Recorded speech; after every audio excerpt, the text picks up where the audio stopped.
తల్లి అయిన మరచునేమో నేను నిన్ను మరువను, చూడుము నా అరచేతులలో నిన్ను చెక్కియున్నాను.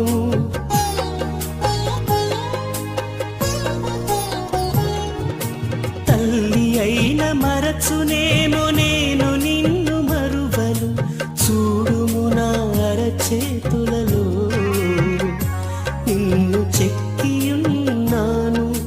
నీ పాదము తొట్టిల్లనీయను నేను, నిన్ను కాపాడువాడు కునుకడు నిదురపోడు అని చెప్పి వాగ్దానం చేసిన యేసయ్యా.